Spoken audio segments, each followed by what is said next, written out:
It's the 21st show. I'm Brian Mackey.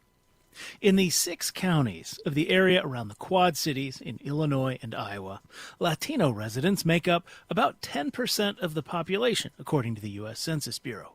In Moline, they're around 20%. There are many ways people in those communities come together to both reflect on and celebrate their history and culture. Over the next few months, the Davenport movie theater, The Last Picture House, is adding to that with monthly screenings of films that highlight Latino culture. It's being called the Quad Cities Latino Cinema Series. It started a couple of weeks ago with Selena. Later this month, they'll be showing Stand and Deliver. In September, In the Heights, and October is La Bamba. The organizer of the festival is Antonio Varela, who makes his living as a photographer and videographer in the Quad Cities. He's with us for the last part of the program today. Antonio, welcome to the 21st show. Thank you for inviting me. I'm pretty excited. This is my first time on radio. We're just two people talking. Don't worry about anyone else. But if anyone else is listening, you can join us at 800-222-9455. That's 800-222-9455. All right, Antonio, we'll talk more about the film series in a little bit, but I just want to start by talking about you, your own experience. You're born and raised in the Quad Cities. What was it like for you finding community with people there as you were coming up?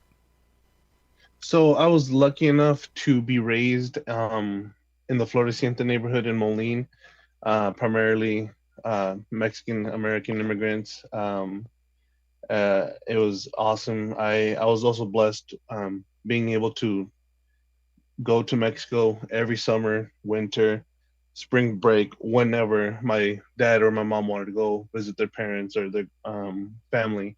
So I was able to live in Mexico, experience Mexico, the warmth, the getting up early and walking and everybody saying good morning to you and acknowledging you. And I got that in the Floreciente in Moline, which you don't get a lot, in every other neighborhood. So it was awesome to get a little bit of Mexico in that neighborhood, because now living outside of that neighborhood, you can just tell the difference. Life passes by fast. People are on their phones, walking past you, not saying hi. So yeah, it was awesome. And again, I was lucky enough to be raised in a Mexican neighborhood like that. Talk about the Latino, the broader Latino community in the Quad Cities. How has it grown, changed over the past decade or so? It's grown immensely. When you said the statistic of 20%, I was like, oh man, like in my, again, everybody has their own little world, but in my world, it tripled since I was in high school. It quadrupled since I was in elementary. It's amazing. We have different walks of life, whether it's from Honduras to Guatemala to Colombia, all these different colors and different flags and representations of Latinidad, or those that are Latinos. And even though we're from different countries, and even though we speak Spanish, it's still different and still unique, and it's amazing to see that. It's amazing to see it's more accepted, more. A lot of people are more open-minded to celebrating with us and wanting to be educated on where we come from, what we celebrate, and how we celebrate it. So this is your first time organizing a film festival. What gave you this idea? So really, I saw a Facebook post from this theater, The Last Picture House. They wanted some input on what they can do differently, or what kind of events we want to see.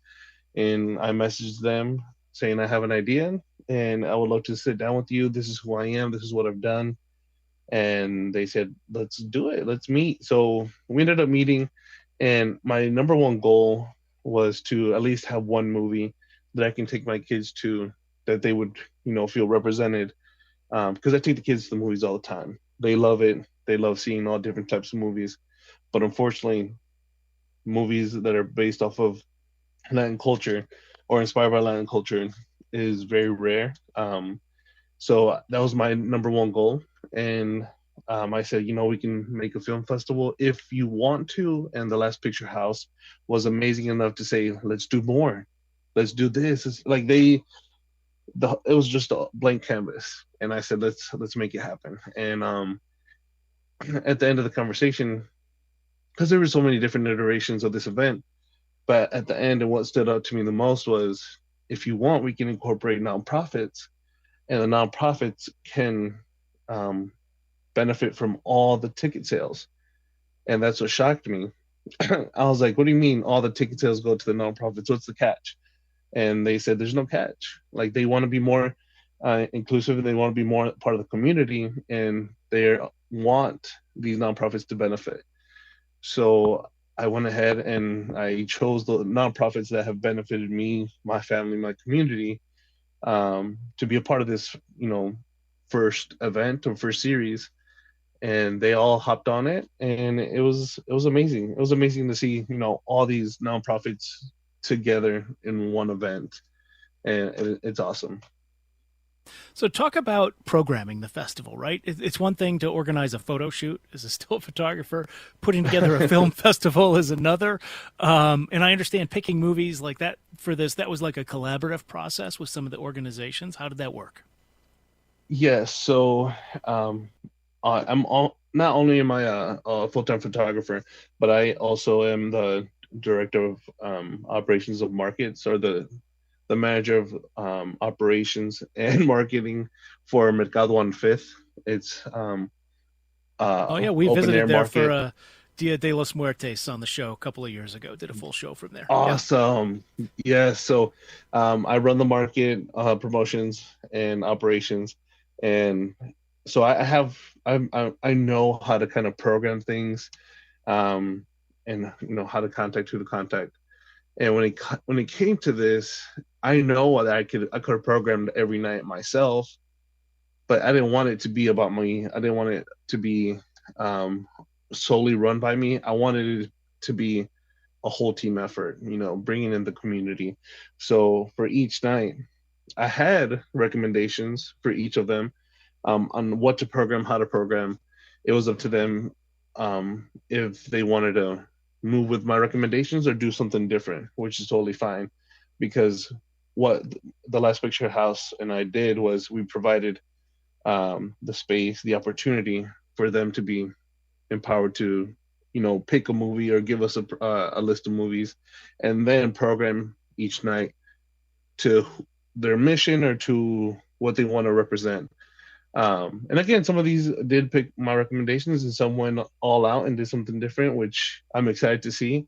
So yeah, programming was collaborative, but also it was on them on their specific night. What was the top movie on your list that is going to be available for people to go to? And maybe you can just talk about what it means to you and why you chose it.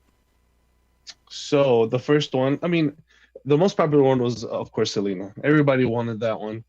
But the one I really wanted it to bring out, was not available, which was Blood In, Blood Out. But also the next best one was Stand and Deliver. Sorry, um, with Edward James Olmos and Lou Diamond Phillips. It's a great movie, great message, and I It's like really wanted to get 1988 it. for people who aren't. I feel like it's old enough now that maybe we should tell people if they haven't seen it. It's like a comedy drama, I guess. I'm looking at the Wikipedia page here. I did remember seeing this in the 80s, but it's like a high school teacher who takes a group of kids into advanced placement calculus math class, right? Kids Correct. that maybe the school hadn't, thought were capable of that.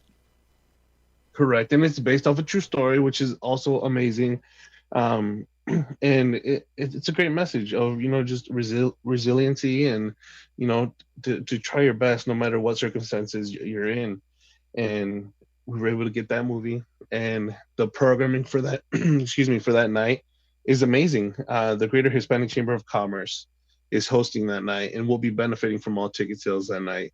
They are programming a car show outside the theater, um, and they will also be honoring a Latino teacher from the Quad Cities that has helped or has done something in the same way as the teacher does in the movie. Um, and they're going to be honoring a teacher that night. They haven't announced it yet, but they will be doing it. Nice. I have to ask. You talked about the growth in the Latina Latino population there, Guatemala, Colombia, Mexico. There are people in this country who hear that and think that's not where they want America to go. And some of those people are in the White House right now. And we've certainly seen the effects of what they're trying to do about that in communities across the country, including here in Illinois.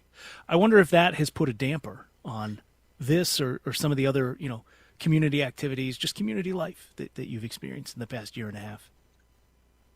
So it has. I'm not gonna lie to you. It has across the board, whether it's with small events to big city events like in Chicago. I mean, we see it. It does affect everybody. But my mission is to always, my mission is to always, no matter how hard the predicament is, to always be proud of who we are and to celebrate who we are for those that can't or are too afraid to do so at this moment. So that's just another, I think, what drives me on what I do in my photography and also, excuse me, with this event. And yeah, it has dampened some events, throughout the country. But there's still people that are able to come out and feel the same way that I do, is that we should not be, hiding. We should be celebrating and educating so that those that are feeling some sort of way, as you mentioned, about, the growth of the Latino population, is hopefully they get educated enough to see that we're not on opposite teams. We're one country, one team. And yeah, that's the way I feel and the way I think. Why does it matter to have these stories coming back to the movies, right? To have these particular stories told and shared time and again? Well, that's a very good question. It's very important because, first off, again, my number one goal was representation for my kids. So if my kids feel inspired or represented, hopefully it sparks something in them to create something better for their future, to put more effort into what they want to do. And with that being said, for those kids that are going, for those families that do go, the purposes of this is to inspire, to educate, to get that spark going for the next generation. And especially to know, some of our history. Stand and Deliver is based on true stories. Selena, La Bamba, these stories are part of the history, whether it's American or Latino history. Like, it's our history. And if we don't know where we come from or what we did, I mean, we're just doomed to repeat the same thing over again. So we have to learn from our mistakes and learn from our accomplishments. Antonio Varela is the organizer of the Quad Cities Latino Cinema Series. It's being presented at the Last Picture House in Davenport, Iowa. The next film in the festival, I should say, is Stand and Deliver. That's August 19th. We'll have more information about it on our website, 21stshow.org. Antonio, thanks so much for being with us today on the 21st Show. Thank you so much for the invite. This is amazing. Great experience. I thought I was going to mess up. I didn't, so I appreciate it. You did great. Thanks for being here. Appreciate it. Thank you.